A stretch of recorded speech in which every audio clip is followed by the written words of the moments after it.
We are back. We got a high school football recap. We joined by guests. We got Joey and we got Joe. It's a trio up here tonight. How's everybody doing? Good. Very good. Yeah. Excited to be on. Yeah, Joey had to bring you on. He said you got the game. So Yeah. He's the future. He's gonna take my job. Oh my God. yeah, we always welcome new faces here. We're like the UN. Man, what we got to talk about? Let's recap a little bit of last week. We'll start with the teams that made the playoffs first. We'll start with the team that actually won, Kip. Kip came in there. Their coach said they've been waiting for the postseason. And it showed. And their star players were ready to go. Yeah. You could tell just certain players rise up, like the Mornells and the Chanels, and they were just ready to go. And some mistakes on defense. They got to definitely tighten up. Oh, yeah. Literally and figuratively, but the offense kept them ahead, and they kept the lead. So Kip's looking good. I have them going another round, I think.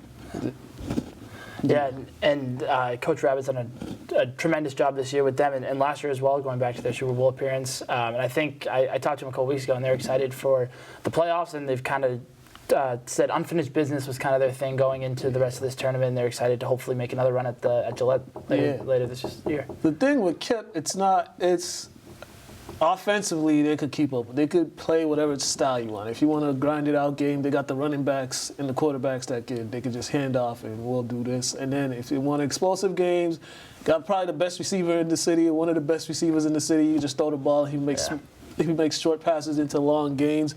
So that's the thing. They just got to stay healthy too.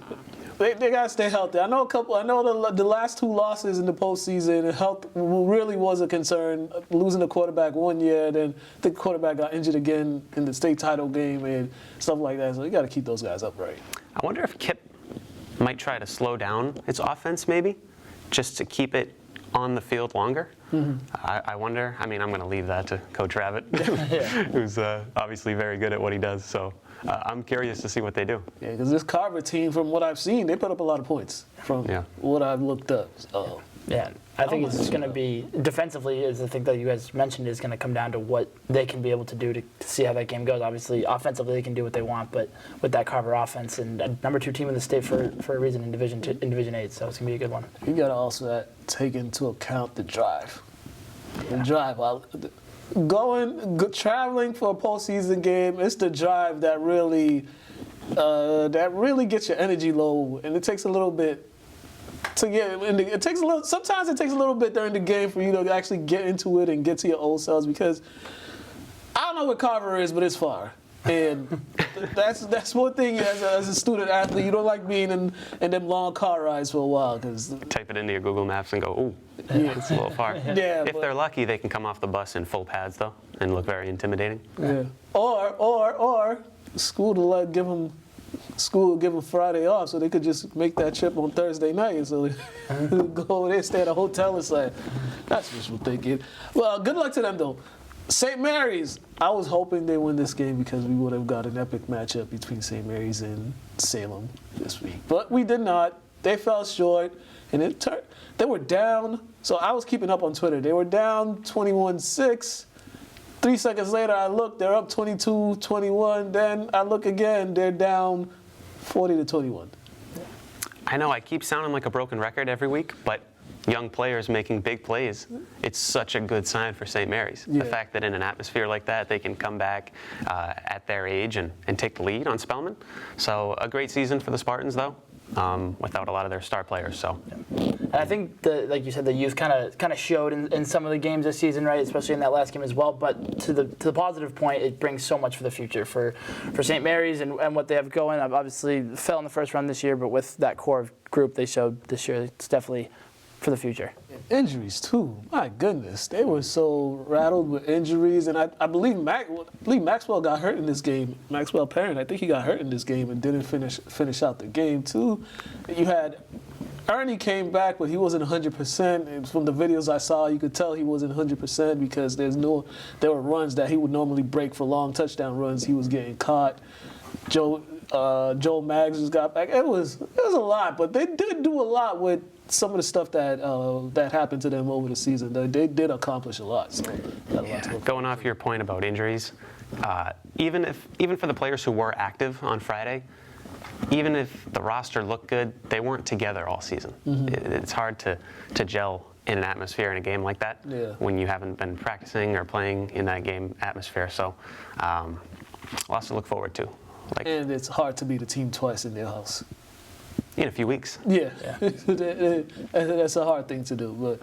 But great season by the Spartans. They definitely got a lot of guys coming back.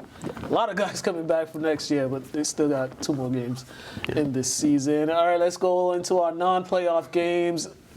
Lynn English, Essex Tech. Y'all can go ahead.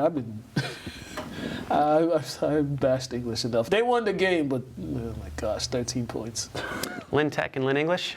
I think low scoring. You think low scoring? I do think low scoring, but I think it's going to come down to big plays, I think, and who can execute near the red zone. That's what I would say. I think Coach Lafrada of English has done a really nice job again with what he's been able to do with that group. Again, I think, like you said, low scoring I think is going to be the way to go, but don't be surprised if English can maybe pull off an upset. Well, from what I've seen in the season, which teams and you guys have you seen make more big plays consistently this season? That would be Tech. I've seen a lot more big plays from Tech than I've seen from English. And I've seen a lot less mistakes from Tech. I've seen some long runs, and that's what I think the game's going to come down to is English is running attack versus Tech's aerial attack. That's what I would say. Yeah, I can see that, but Tech does got a ground game too. That's their emphasis right there is the ground game to set up the pass game. So the biggest thing for Tech is containing Limbert. They gotta keep him from going outside. Once he starts scrambling and he gets outside and he gets in space, they're in trouble. Yeah, and he's been able to keep them in some of the games this year with, like you said, with his athleticism, his feet, he can really extend plays. So that's where I think a lot of their big plays come from, and I think Tech's going to try to really hone on that in this game. Yeah, I think we might see a lot of guys in the box for Tech. Yeah. Or a QB spy or something like that. It's all going to come down to who's going to open the hole, who's going to break through. I'm telling you, it's a big play game. I believe these two teams were supposed to scrimmage each other or play in the preseason before the season, but hey, good thing they got this one going. I can't tell you the last time English and Tech played each other in a football game. Off the top of my head, I don't know. I can't even tell. I was trying to think back. I think it might have been early 2000s or the late 90s. They might have scrimmaged each other, I think. But Wow. yeah, it's a long time. What else we got? We got Flint Classical. They are taking on Wakefield. Tough loss for Classical at Lawrence last week, but 2 school records were set by Brian Vaughn Jr. and John Askey Jr. I think he set the school record for receiving yards and I believe receptions as well. And Brian Vaughn broke the passing yards and touchdowns. I believe those were the 2 records. Yeah, I mean, not being biased, I honestly think quarterback-receiver duos in the state, they're obviously in the conversation, and you could really argue number 1, 2, 3. So, again, unfortunate break that they didn't make the tournament, but so many positives to take out of the season if you're Lynn Classical. Yeah. Yeah, I think those 2 weapons alone, like you said, showed that they're one of the best duos in the state. And again, it's unfortunate they didn't make the tournament. I think they could have made at least some noise with their big playability, but it'll be interesting to see if they're able to kind of round out their season with these last couple games as well. Yeah, and I think Maskey leads the state in receiving yards. I think he's a state leader. I know he's up there. He's Yeah, number he's one. definitely- Yeah, last I checked, he was number 1 in the state in receiving yards. And also, this is another team. They played a lot of young guys, so they do have as they finish the season out, they do have a lot of positives going into next year because there were a lot of young guys that were playing that had to step in for injuries. So they got the athletes and the talent around. I mean, you're going to lose your quarterback, but they have a freshman quarterback who I think next year is going to be one of the best in the city. He's going to make noise. Really? Yes. Yeah. Well, you like to envision what some players will do at the collegiate level. Do you think John or Brian or anybody can make a lot of noise? John definitely. John is a Division I college player. Yeah, I agree. The way he runs routes in his hands. Yeah. You can't coach speed. That type of speed, you can't coach that. And he knows how to use his speed, makes plays everywhere. He's a Division I player. I don't know why these college coaches haven't really locked in with him yet, but they got to get it together. Do we have one more game? Is that it? We- Am I missing one? Are we missing one? Are we missing a game? I think St. we're Mary's is going to Swampscott Friday. But we already talked about St. Mary's. good. I think St. Mary's will squeak that one out. Yeah. Swampscott's very young and a first-year sophomores. coach, so it's going to be hard. Yeah. But successful seasons on both sides, so be a good game, in my opinion. Yeah, it should be. Once again, teams that don't normally play each other. So when you get these non-conference games like these, it usually turns out to be pretty entertaining, and it's a good showing for a lot of kids. Because some kids from Swampscott actually end up going to St. Mary's too. So recruiting. I mean, they don't recruit in high school, but could be a recruiting tactic, I would say. Who you got for the playoffs? Who do you have for the games? Ooh, we've got Peabody, we've got Kip, we've got St. John's Prep. So, Which one will you be going to? Which one will I be going to? Probably the Prep. Prep versus BC High. Sure. Yeah. What you saying? I'm hoping for. I think it'll be a PBD. I went to PBD last week. They had a big impressive win over Arlington, and they got a huge game against Barnstable. Yeah, They home? They are. PBD's at home. Yeah, against Barnstable, the 4-5 seed, and Barnstable was able to put up a lot of points last week, as was PBD. So it's going to be, I think, a high-scoring affair there. Peabody's been putting up a lot of points all year. Oh, yeah. They're like one of those teams. You could keep them down you can't keep them down that long. You can only, at some point, they'll just explode up for like 20 straight points or something like that. I'll be in Andover tomorrow for Andover and Weymouth. I'll be there. Yeah, that should be exciting. I was there last week for Andover and Franklin. Yeah, it turned 19-0 Andover. And then Friday I'll be Xaverian and Springfield Central. That's the best game in Division 1. That's got to be, yeah. Yeah. This is the third or fourth meeting in the last couple of years. So Xaverian has lost each one. The item had 31 teams in state tournaments. We're down to 11. So stories are getting a little harder to come by now, but we're taking care of it.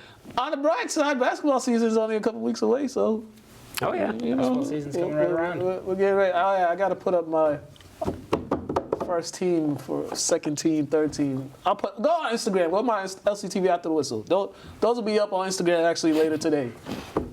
There've been some debates over that one. But plug your social medias in before we get out of here. Joe Casey 02 on Twitter.